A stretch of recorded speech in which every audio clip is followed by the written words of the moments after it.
Hi, my name is Shelly, and welcome back to another episode of Just a Girl and Her Healing podcast.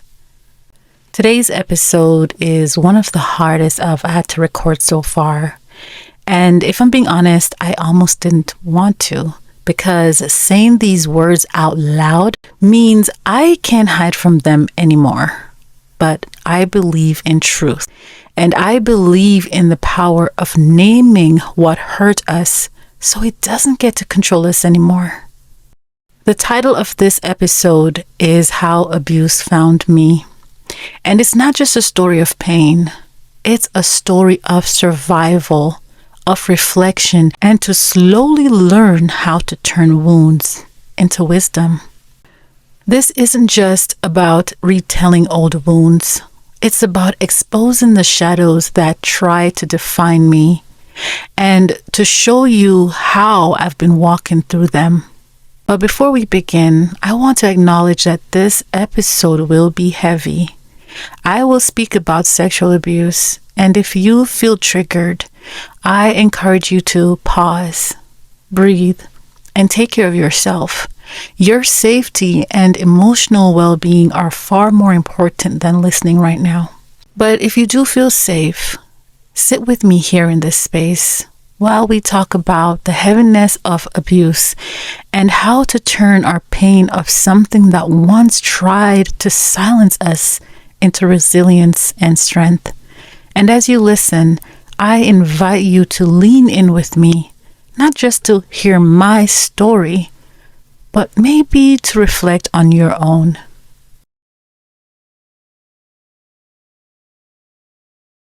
When I look back on my life, I don't remember choosing abuse. I didn't ask for it. I didn't call it in. It wasn't a door I willingly opened. And yet, somehow, it found me. Abuse found me in raised voices and in words that cut deep. Words that stuck to me like scars long after the moment had passed. Words like, "You're worthless. You will never amount to anything. You are so ugly, no one will ever love you." Those words left scars that haunt me for years. A constant reminder in relationships or friendships. A reminder to shrink myself because I'm not pretty enough to be chosen or worthy enough to be loved. It found me in hands that weren't gentle. Hands that were supposed to protect me but instead brought harm. In stares that carried more judgment that made me feel small instead of safe and loved. And it found me in the spaces where I needed to be seen the most, but was invisible. It found me in the silence, in the absence of hugs, of protection, of someone saying, "You're safe. You're loved. You belong." Instead, what I met was abandonment, rejection, confusion. Like a thief in the night, it crept into my childhood, my relationships, my sense of self. And for as long as I can remember, I blamed myself. I thought maybe something in me was broken. Something about me was unworthy. And that's why I was a target. And then it arrived in the most violating way. Imagine waking up to someone you trusted, touching you in a way that would shatter your innocence and alter the course of your life forever. At just 14 years old, that was my reality. Everything changed in that instant. My body no longer felt like my own. My voice got quieter. My trust fractured. And my world, once familiar, became a place I no longer recognized. For a long time, I carried a secret that was crushing me from the inside out. I thought it was my fault. I thought maybe I wasn't enough to be chosen, enough to be loved, enough to be protected. It took me about 2 years after the sexual abuse to find the courage to say the words out loud. 2 years of holding a secret that burned deep inside me every single day. I was just a teenager, walking around with a wound no one could see, but a wound that was eating me alive from the inside. I remember the day I finally opened up and told my father what had happened to me. I remember like it was yesterday, my heart pounding so loudly, I thought it was going to escape my chest. My throat felt tight, like the words might strangle me before they ever left my lips. But I spoke. I told him the truth. The truth I thought would finally set me free. And in that moment, I was just a little girl begging to be believed, begging to be protected, hoping that for once the weight I carried would be lifted. I thought my father would hold me and tell me I was safe. I thought my courage would be met with love and protection. I thought he would fight for me. I seriously, truly did. I thought he would say, "Shelly, you're safe now. I've got you." But that's not what happened. Instead, my truth was met with silence. Instead of protection, I was met with the pressure to bury my truth, and instead of being held, I was forced back into quiet, back into silence. I was forced to swallow my pain and pretend it never happened. Do you know what that does to a child? To pour out the darkest wound of your soul only to have it shoved back inside you. It's like dying while you're still alive. It crushes your spirit. It makes you feel like your voice is dangerous. It makes you feel that even your truth is too heavy. That even your pain is unwelcome. Like your pain doesn't matter. It truly made me feel like I didn't matter. And I learned that day that betrayal can come not just from harm, but from the absence of care when it matters the most. And in that moment, something inside me broke even deeper. Because I realized that not only had I been violated once, but now I was abandoned in my truth. I was forced back into silence, carrying not just the trauma, but now the weight of knowing that my voice wasn't welcome in the very place I needed it most. So I learned to carry my voice like a secret, locking it deep inside. I carried that silence for years, wearing it like an armor, even though it was killing me from the inside. But here's what I know now. Silence doesn't mean the truth disappears. Silence doesn't erase what happened. It just buries it. And buried pain as a way of bleeding into everything. Your relationships, your self-worth, even the way you see God or love or trust. For years, I carried that silence like a second skin. I laughed when I wasn't okay. I smiled when I was crumbling. I lived with a wound no one could see because I was told that speaking it out loud would cost too much. But the truth is, keeping quiet cost me even more. It cost me my voice. It cost me my confidence. It cost me the belief that I wasn't worthy of protecting. And maybe you know what that feels like too. To finally speak your truth only to be pushed back into silence. To feel like the very act of telling your story is too much for the people around you. But here's where the shift began for me. I realized that no one could hand me back my voice. I had to take it. I had to decide that my truth mattered, even if others couldn't handle it. I had to choose to stop carrying shame that was never mine. And slowly, piece by piece, I began to unlearn silence. I began to journal. I began to pray. I began to speak.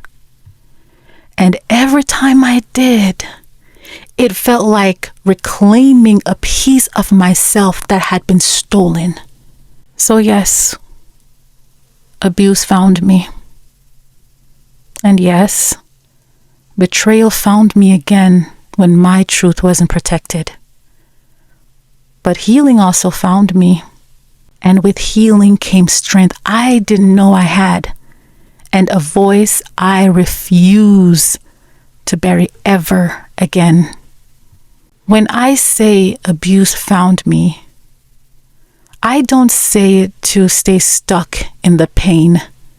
I say it because naming it out loud breaks its power. I say it because owning my truth keeps me from carrying someone else's shame. And I say it because telling my story might remind you that you're not alone in yours. And I know now that abuse didn't find me because I was weak. It didn't find me because I was unworthy.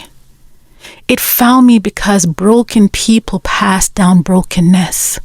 Because cycle repeated until someone finally says, enough.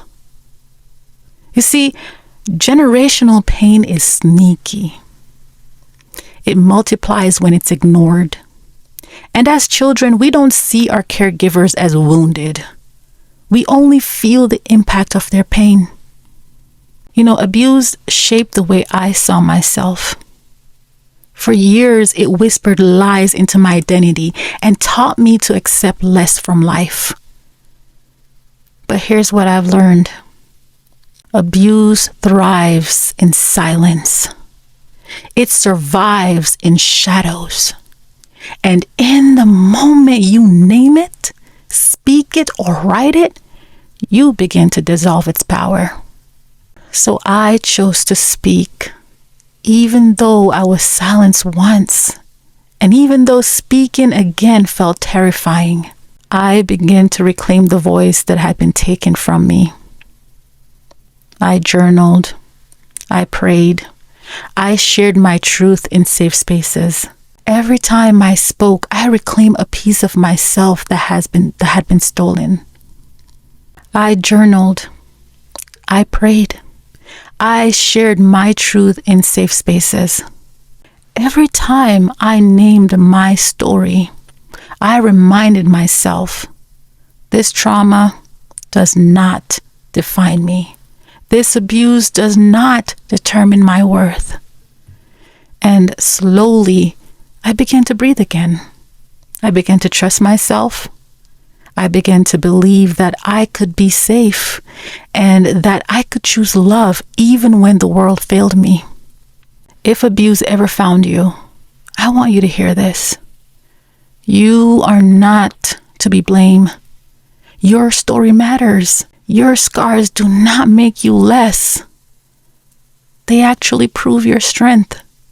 And though it may feel impossible, trust me when I say this, healing is real. You are not defined by what was done to you. You are defined by the courage it takes to keep showing up, by the love you choose to give yourself, by the way you reclaim your voice, piece by piece. Abuse may have found me, and silence may have followed, but healing also found me. And like I said, with healing came strength I didn't know I had, and a voice I refused to bury ever again. And that is a promise I made to myself. Before I close this episode today, I want to give you a moment to breathe with me, because what we just walked through together, it's heavy. And sometimes after hearing stories like this, we carry energy that isn't ours to hold. So if you can, place your hand over your heart and just take a slow, deep breath in. Begin when you're ready. Now let it out. Do it again. Breathe in. Fill your lungs with the reminder that you are alive. You are here. You are safe. And release. Begin when you're ready. Now, I want you to say these words quietly, or just let them settle into your spirit if speaking feels too hard. My voice matters. What happened to me does not define me. I release the shame that was never mine to carry. I am worthy of love, safety, and protection. I reclaim my story, piece by piece, breath by breath. Take one more deep breath in and let it go. Thank you for holding space with me today. If this episode brought up emotions or memories for you, please give yourself permission to rest, to journal, or to talk to someone safe. Healing is not something you rush.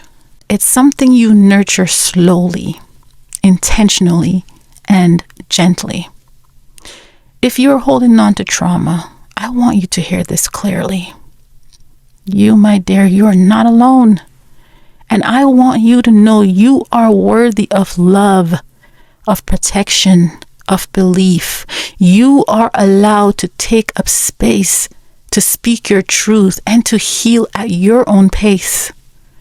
And while the world may fail to believe you, sometimes your truth does not need anyone's permission. I speak today not just for me, but for anyone who had been silenced, dismissed, or abandoned. Your story matters. Your voice matters. And even if it feels impossible, healing is possible. Step by step, word by word, you can reclaim your life, your body, and your soul. And as you go about your day, remember this. Abuse may have found you. Silence may have followed you. But healing can still reach you. And when it does, it will remind you of your truth that you are not broken. You are loved, you are worthy, and you are becoming.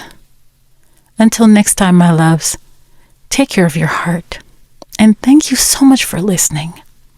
I love you, and I will catch you on the next episode.